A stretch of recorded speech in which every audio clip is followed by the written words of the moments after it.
Today began like any other day, but it didn't feel ordinary. The sky was pale, and the air was thick with silence. It was our second day inside the forbidden forest. The deeper we went, the less the world outside seemed to exist. The locals had warned us about this place. They said the forest didn't want visitors. They said whoever entered never came back. But legends like that only made us more curious, because somewhere deep inside these woods, gold was waiting. My friend walked a few steps ahead, his pack heavy with tools. We'd spent the night near a dying campfire, whispering about what lay ahead. Every story we'd heard pointed to one thing: a river that had vanished from maps centuries ago. A river said to run with gold dust and gemstones. The map I found in an old journal marked it simply as the forgotten stream. We were going to find it, no matter what it cost. And that morning, with fog crawling across the ground like smoke, we began our descent toward the sound of running water. The forest was alive, but too quiet. The air grew colder as we went deeper. The trees towered higher than anything I'd ever seen. Their roots twisted through the soil like veins, and under my boots, the ground pulsed faintly. It almost felt like the earth had a heartbeat.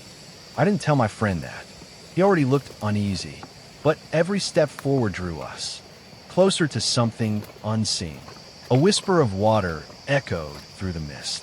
We followed it. At first, the stream looked ordinary, shallow, calm, the kind of place you'd walk past without a second thought.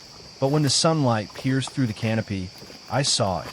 Tiny sparks of gold swirling beneath the surface. My heart jumped. We knelt at the edge, brushing the sand aside.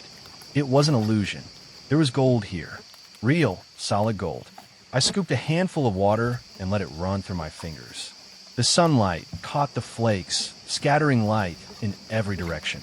It felt unreal, like holding a piece of the sun. For a moment, the danger didn't matter. The exhaustion disappeared. We had found what no one else dared to search for. My friend laughed, a shaky, disbelieving sound. "We're rich," he said softly. I smiled, but something deep in my chest felt heavy. Because the forest had gone silent. No birds, no wind, only the slow, rhythmic rush of water. It didn't sound natural anymore. It sounded alive. Then, just beneath the gold, I saw something else. A faint glimmer of red and blue. At first, I thought it was just reflection, but when I reached down, my hand brushed against something smooth. A gemstone. It was unlike anything I'd ever seen. Perfectly shaped, glowing faintly beneath the surface. I pulled it out and held it to the light. It shimmered like liquid fire. My friend found another, then another. Soon our hands were full. Rubies, sapphires, emeralds. Dozens of them, each one warm to the touch. I looked at him, breathless. "This isn't just gold," I whispered. "This is something else." He nodded, eyes wide. We started filling our bags, unable to stop. The deeper we dug, the brighter the stones glowed. It was as if the river itself wanted us to find them. Then, all at once, the sunlight vanished. The forest dimmed. The mist thickened, curling like smoke from an unseen fire. I felt the air tighten, pressing against my skin, and then I heard it. A whisper. It wasn't my imagination. It came from the water. Soft, rhythmic, like someone speaking through the current. My friend froze. "You heard that, right?" I nodded slowly. The sound grew louder, forming words we couldn't understand. The water rippled violently. The air turned cold, and the gold began to move. It swirled in circles, rising from the surface like a storm of light. The gemstones pulsed in rhythm, glowing brighter and brighter. We stumbled back, shielding our eyes. The entire river blazed. Gold. Then everything stopped. The silence was worse than the noise. I turned to my friend, but he wasn't looking at me. He was staring into the water. "Do you see that?" he whispered. At the bottom of the river, shapes were moving. Slow, fluid. They looked human. Faces, hands, shadows of people, drifting beneath the current. And they were smiling. Before I could react, one of the faces turned upward. Its eyes opened. It looked right at me. Then the water exploded. Something grabbed my wrist. The hand was cold, smooth, made of gold dust. I tried to pull back, but it tightened its grip. My friend shouted my name. He grabbed my arm, pulling hard. The water screamed, a sound like metal grinding against bone. It released me. We fell back on the shore, gasping. The gold dust settled slowly, sinking back into the current. For a moment, nothing moved. Then the voice spoke again. This time, we understood it. Leave. It wasn't loud. It didn't need to be. The sound carried through the trees, through the ground, through us. It wasn't a warning. It was a command. My friend grabbed his bag and whispered, "Let's go." I didn't argue. We ran, but the forest wasn't the same anymore. The path we took was gone. The trees had shifted. The air felt thicker, almost alive. Every shadow looked like it was breathing. Every step echoed. Too long. Behind us, the sound of water followed. Not rushing, walking.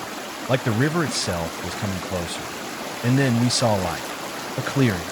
Golden mist floated above the ground, swirling in slow spirals. At the center was another stream. Wider, deeper, the source of everything. It glowed from within, shimmering like molten sunlight. I wanted to stop, to turn back, but my body moved on its own, drawn toward it. My friend tried to stop me. "Don't go," he whispered, but the glow was beautiful. It pulled at something deep inside me. I stepped into the light, and the world dissolved.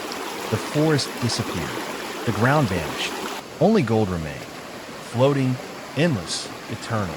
And in the distance, I heard laughter. When I opened my eyes again, I was lying on the riverbank, alone.